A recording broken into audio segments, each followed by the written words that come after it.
kunst, det er det, der gør os glade. God kunst har noget på hjertet. Det er sådan noget med at male, med lave ler. Madlavning er også lidt kunst. Jeg er sådan kreativ. Jeg tegner en hel masse tegninger hele tiden. Det er også det, der er kunst for mig, at lave noget, der er så stort, så næsten ikke kan lade sig gøre. Og så lige pludselig så er det bare blevet pænt, og så er der nogen, der kommer og ser det. Jeg synes, kunst det er alle de ting, som der er nogle mennesketanker og nogle menneskeskabt bagved. Det er kunst for mig. Madlavning kunst, det er jo sådan forskelligt. Kunst, det er noget, der beriger, og det er noget, der provokerer.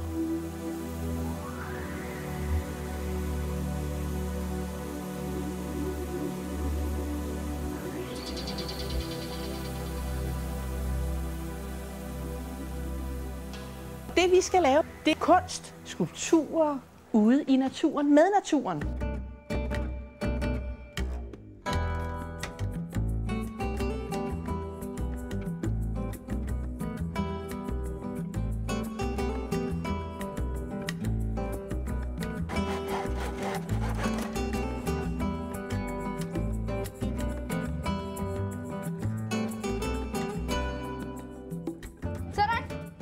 Det her det er blevet til et lille billede om Snehvide ude i skoven. Hvad kommer man til at tænke på, når man kigger ind i det her landartbillede? Det gode og det onde. Jeg bliver glad, og jeg tænker, nej, hvor er det flot. Det her det var et værk, som skulle handle om det smukke.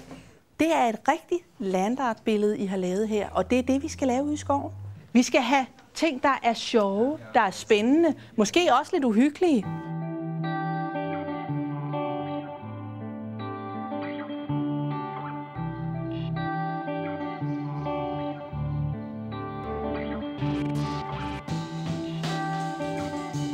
Det der er jo også bare super flot, I har lavet.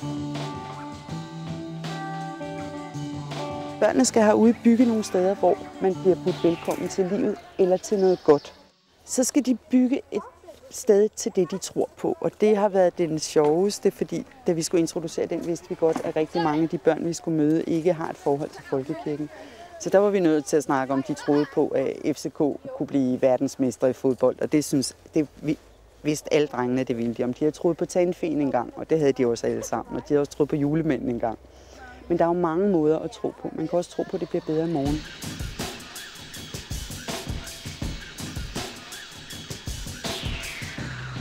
Man vælger også ubevidst nogle gode eller nogle dårlige veje. Og det var der rigtig mange af børnene, der vidste rigtig meget om.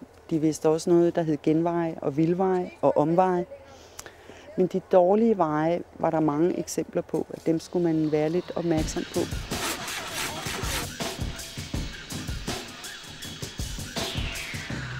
Når de er færdige herude i dag, har vi noget indfarvet turkisstof med. Og der skal de skrive, hvad de gerne vil huskes for, når de engang skal ud af det her liv. Og det vi kunne se på det, der er blevet skrevet indtil nu, det er, at alle gerne vil huskes for at have været en god ven.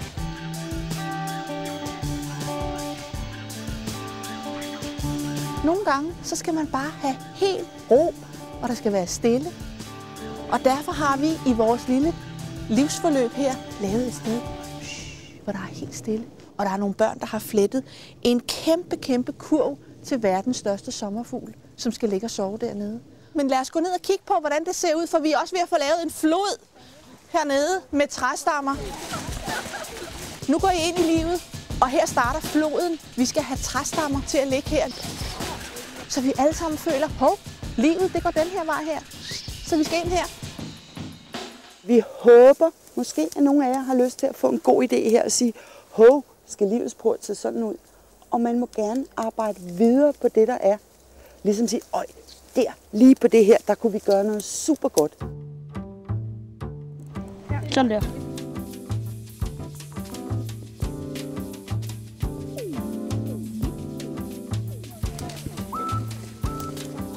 Der har været mange tværfaglige forløb her med at sætte former sammen. Altså, bare de her filtblomster, det handler jo om nogle former. Se nogle former og sætte nogle former sammen og se, at det bliver til en blomst.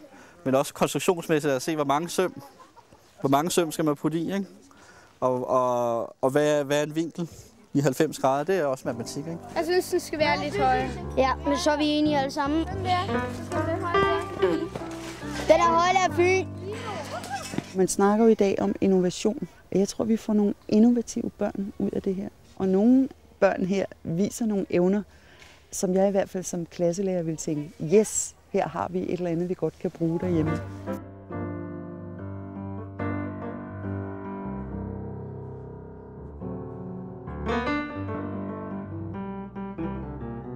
Altså, nu er jeg ikke skolelærer. Lærerne i mine øjne kan jo bruge det her til resten af året til undervisning. Her ligger de første 10 stile gemt i det her. Der ligger naturteknik. Og hvis man kigger rundt, så synes jeg også, at de grupper, børnene har været i, vil jeg oplagt bruge som nogle grupper derhjemme og arbejde videre og sige, hvad var det, der skete ude i den skov? Hvorfor gik det så godt?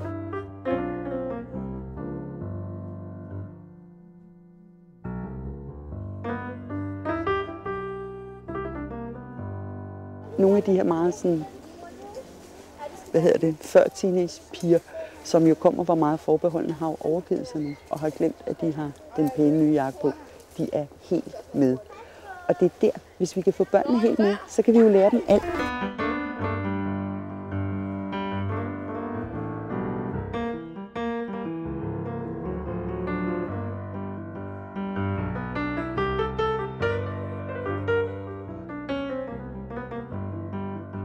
Da vi har lavet det her projekt, så har vi selvfølgelig været opmærksomme på, at vi har lavet et projekt, som de også kan bruge i skolen.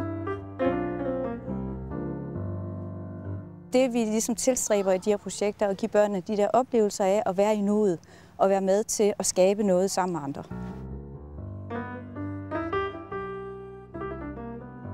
Det har været en anden måde at lære på, simpelthen. Det har været lidt vigtigt for os.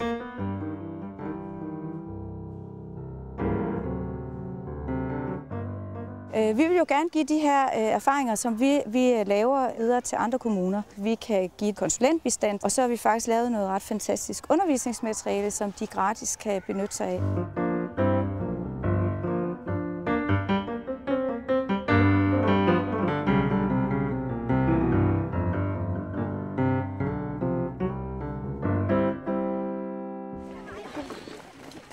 Hvis I nu tager og får den til at dreje rundt, og så skynder jeg alle sammen væk. Det jeg godt vil have jer til, det er, at I løber ind i det. Det er vigtigt, at børn bliver konfronteret med en proces, og hvad en kunstner egentlig laver. Og faktisk er børn jo, de er små og uvidende, og den eneste måde, de lærer på, det er ved at blive konfronteret med noget. Var der nogen, der kunne mærke noget? Jeg kunne mærke bogstaverne. Ja, det var lidt mærkeligt, at det gik ind til knæene, når man løb. Man følte, det var på et stort A4-ark-papir, og så man var sådan en lille insekt, der løb rundt på det.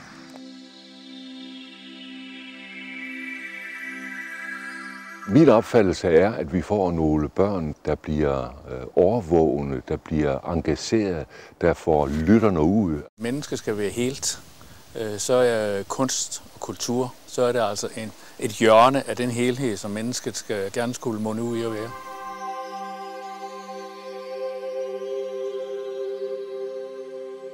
Hvis vi tager, hvad vi har fået fra Region Sjælland, Storstrøms Kulturregion, de 2 kommuner, Fødevareministeriet osv., så er der 1,9 millioner. Det her det går ikke ud over nogen som helst lærebøger i folkeskolen. Det er noget, som vi reelt sparker ind som ekstraordinært tilskud til skolevæsenet, men som bliver finansieret af Kulturudvalget.